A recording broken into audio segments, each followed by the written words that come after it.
We're excited to present to you a new mini episode on the topic of sports and Judaism. I have a very dear friend who lives in Jerusalem him and I go back and forth constantly about different sports news and trash talk and Judaism, and we thought it'd be fun to come together and to talk sports and Judaism. So we are currently toying with the idea of launching a sports and Judaism podcast. Please take a listen to this short episode and let us know your thoughts if it is a good idea. And we appreciate you. Enjoy. As a fan of a team, you sometimes have to realize there's the big picture and the small picture. And the big picture, this is not going to be the Chiefs' year. Broncos are first place in the AFC. Pretty cool. The Chiefs had a couple really tough losses last night. I actually felt sorry for them last night. I think I even reached out to you. I sent you a message. I'm like, I genuinely feel bad for you and for Mahomes. Mahomes throws the ball to his receivers, bounces in their arms or off of their face mask and into the arms of the other players. Watching Kelsey, they kept showing Kelsey on the sideline, like it literally looked like he was crying, and I kind of wanted to cry with him. I wanted to come and just put my arm around him and say, "It's okay, Trav.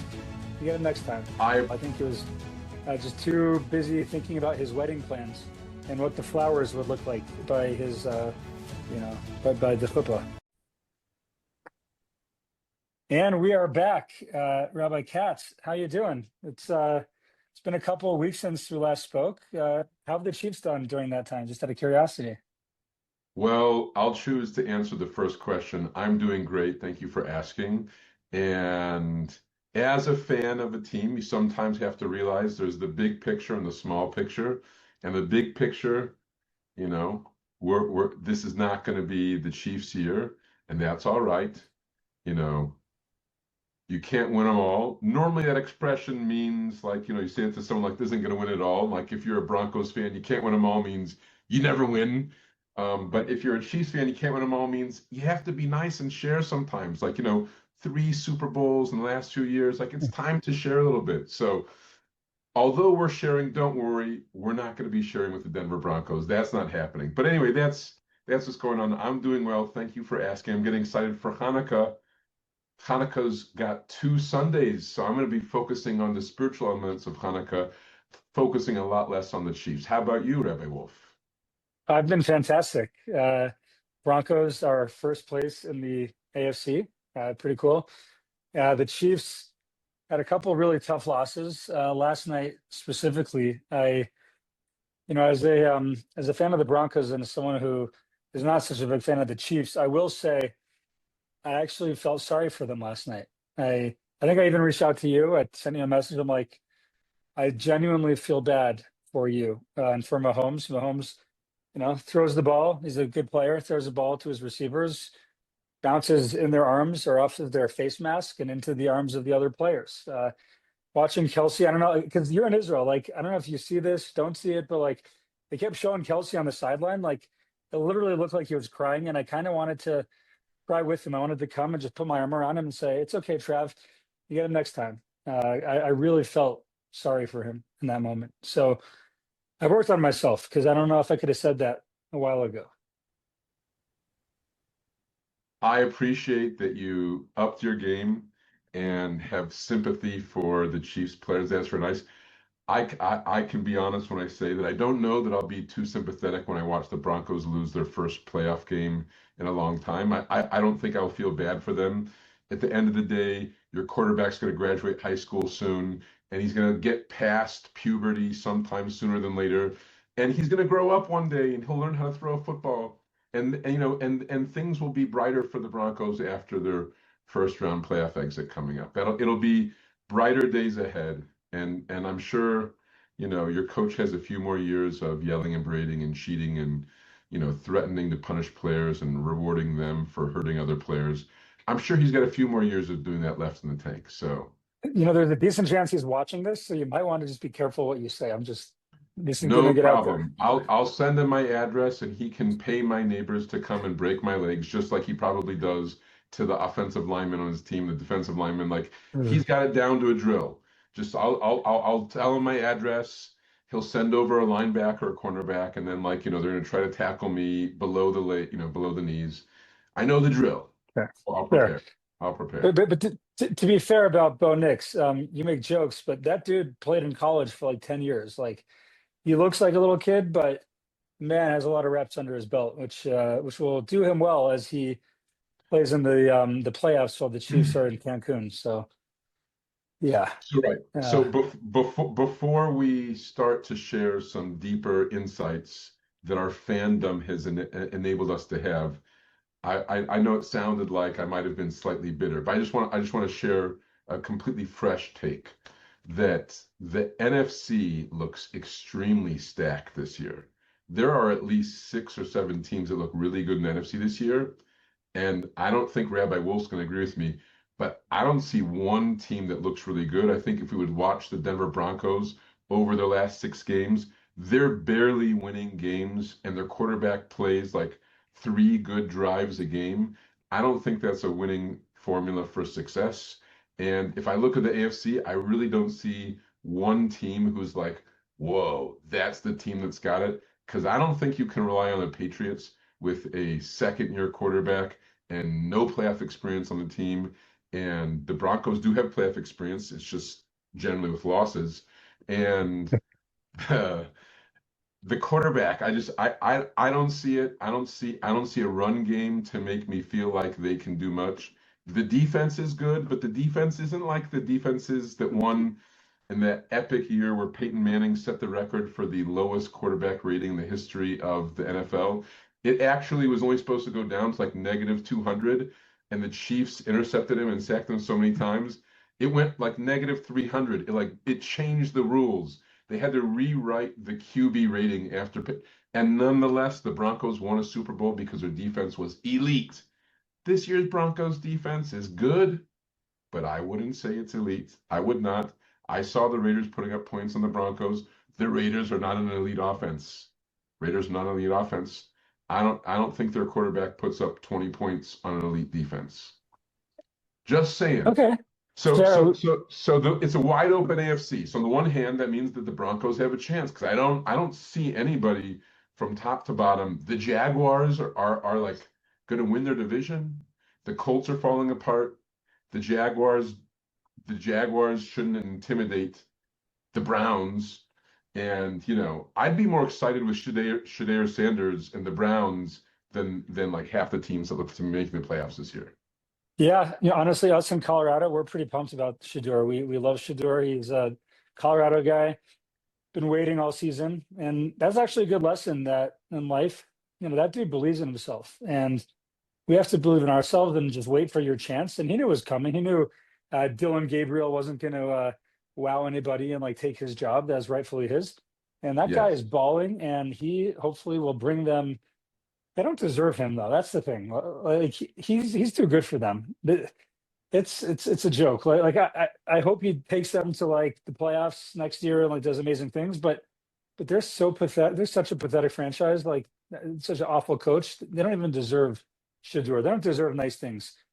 Um, I but agree 100%. They also don't deserve Myles Garrett. no, no, they don't.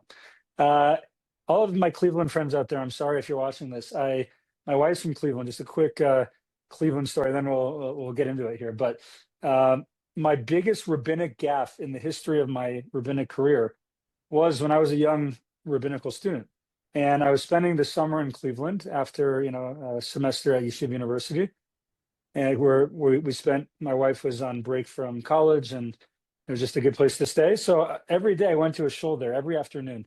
And one day they come up to me and they're like, "We don't know you. Would you want to share an idea on the Parsha or something about Judaism, between Mincha and Maariv?" So I'm like, "Sure, it'd be my pleasure." They're like, "But nobody knows you. Just introduce yourself." So I'm like, "Okay, fine." So I go over there. I'm like, "Hey, my name's Danny. I'm from Denver." And I watch highlights of the drive every night before I go to sleep. And Oh I thought it boy. was funny. I thought, we're among friends. We're all davening to Hashem together. And they looked like they were going to slaughter me. It Yeah. was not received well. And I was never asked to speak there again. So, Yes. It's convenient that we're talking trash amongst ourselves being friends. You definitely need to know when not to talk trash to the wrong person. Yes. yes, I exactly. was Like, that, look, it's fair game. You and me, we're buddies. But Yeah. You got to be careful. Yeah. You have to be careful. The Royals, every 30 years, the Royals like the groundhog. They come out of the ground, they win a World Series, and they go back into the ground. So 2015, Royals are on their way to the World Series, and I'm in the Toronto airport, and the Royals had just beaten the Toronto Blue Jays en route to winning the World Series, if I'm not mistaken, or it was the year before. And anyway, it was the year that they won the World Series, and so there's a guy ahead of me wearing a David Price jersey for the 1 year that they bought him to play for the Blue Jays, and I was standing behind him, and I guess they were like flying back from a game. And I said to them, is this like the baseball playoff season? And they're like, yeah. I'm like, the Blue Jays in the playoffs are like, no, we just lost. I'm like, no kidding, who do you lose to? Like Kansas City Royals. I'm like, hey, how you like that? I'm from Kansas City. How you all doing? Like 5 people turn around and they gave me a look like, we're gonna stick a shovel where the sun don't shine. Like, and I'm like, I'm sorry. I'm sorry, that was inappropriate. And they still were not happy with me. And thank God there's security around, because otherwise I think I'd be walking from them. It would have been like, them and the Broncos head coach have, what was the term for Sean Payton's thing? The list that he would, like, the attack list. What was the name There's for it? something gate, right? Wasn't it like not Spygate? No. That was Belich. What was that? No. Yeah, it was something. He had some like rewarding players for injuring other people gate, which is okay. Yes. So Yeah. to shed some light on dark times for the Kansas City Chiefs, and to shed some light onto those who are over enamored with a 11-2 team who's going to crash down 12-2. What are the Broncos now? They are 11-2. Enamored with 11-2 team, which I feel is going to come crashing down. It'll be interesting to see what happens if they play the Chiefs in the last week. Chiefs are out of the playoffs. Broncos need a win to secure the bye. It will be interesting to see how the Chiefs approach that game. Yes, it will. And I think I will be in the Holy Land. Maybe we can see together what that looks like. We'll see. We'll see. By Okay. the way, it's called Bounty Gate. Bounty Gate, I think, was when Sean Bounty Payton. Gate. Bounty Yeah. Gate. Yes. Yes. Yes. Yes. Yes. Okay. All right. So Rabbi Wolfe, why don't you go ahead, take the mic. Okay. So yeah, this is like a lesson that just occurred to me yesterday, actually, which is as follows. So sometimes in life, we talk to Hashem, right? So sometimes people talk to God specifically when the going is rough, when things are hard, when things are not easy, when there's challenges. Sometimes things happen and it just naturally compels us to call it to God, like, God, help, like I need help.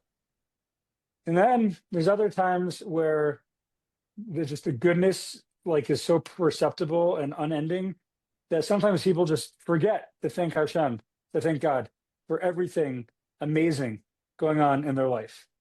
And yesterday was just one such moment where I just want to point out that I am not falling trap to, when everything's going so great, to not stopping and thanking Hashem, because it's very important. There's so many gifts in our lives. Every day we wake up, we say these blessings, or we just thank Hashem nonstop for all these things that would be so easy to forget.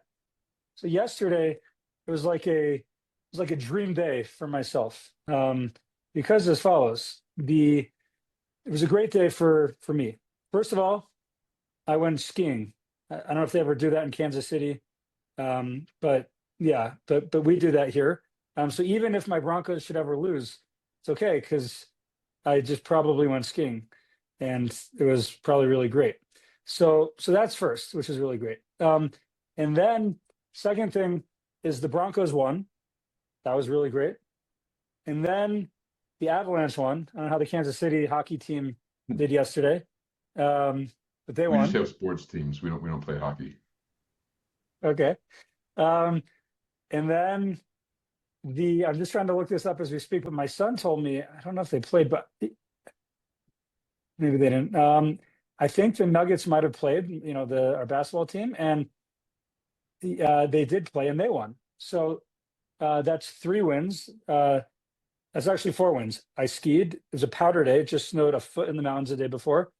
Broncos win, Avs win, Nuggets win. That's called the quadfecta. But then it got even better. because then the Chiefs lost, eliminating themselves from their streak of of division championships. They had So a they streak of lost. winning the AFC West. How long was that streak? Just out of curiosity.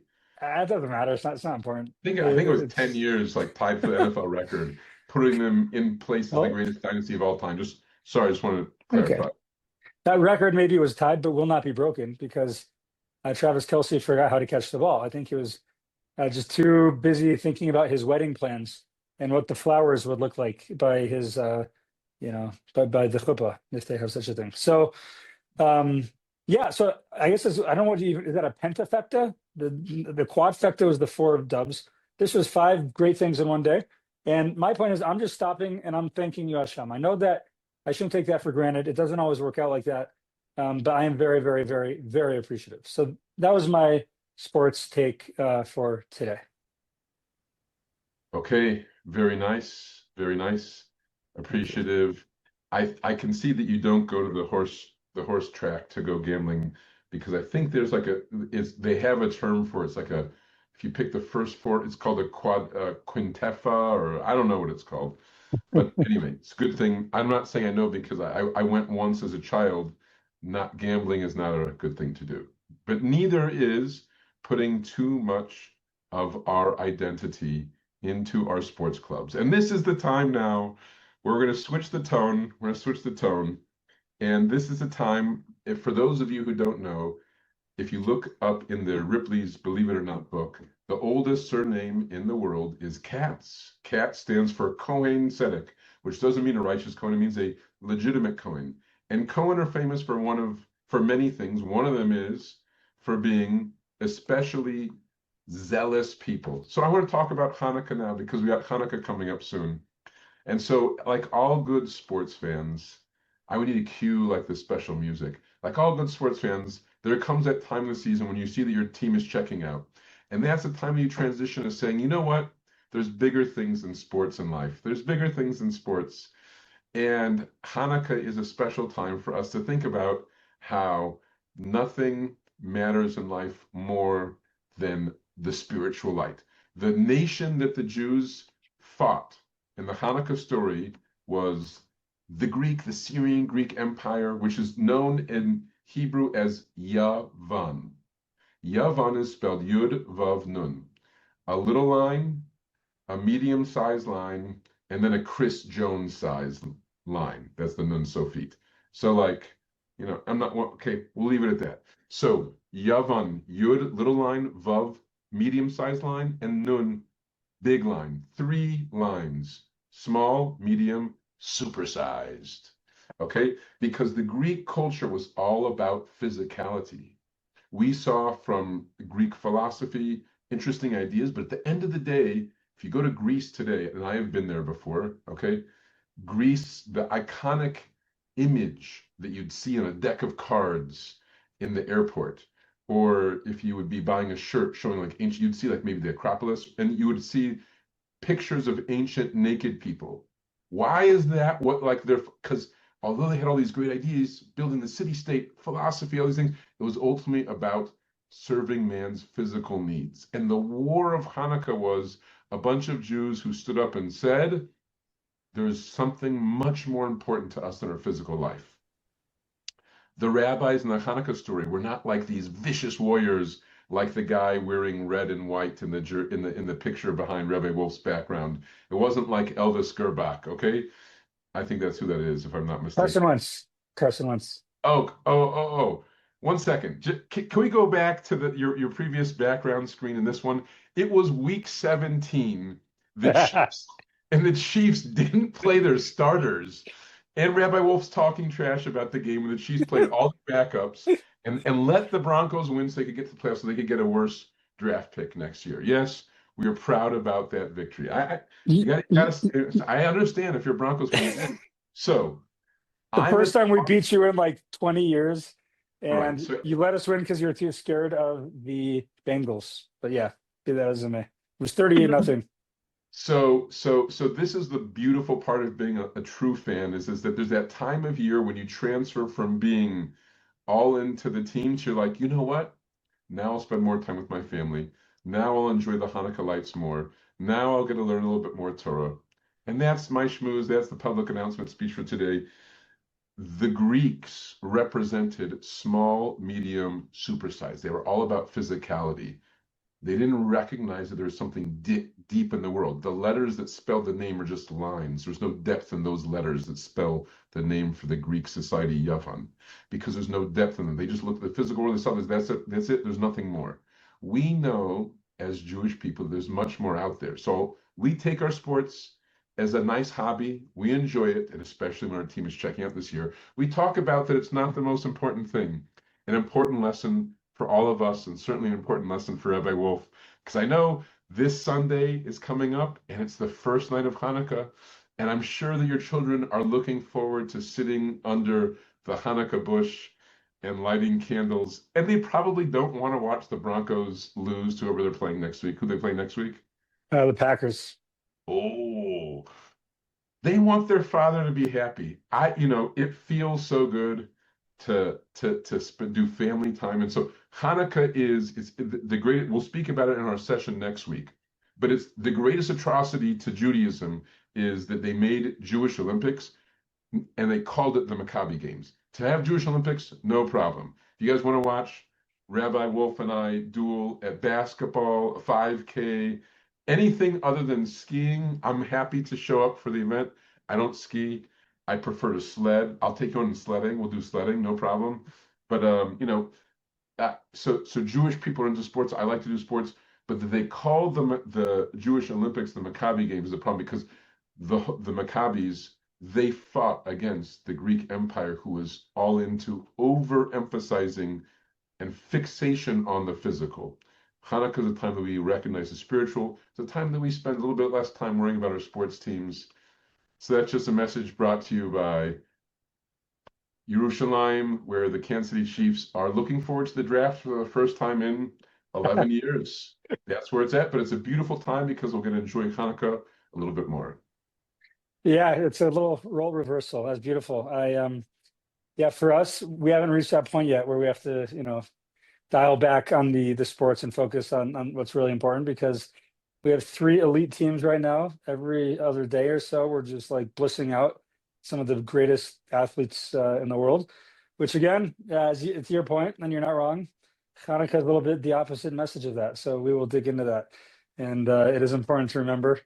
But it does not diminish the joy of what it feels every day to live in Denver these days. Okay.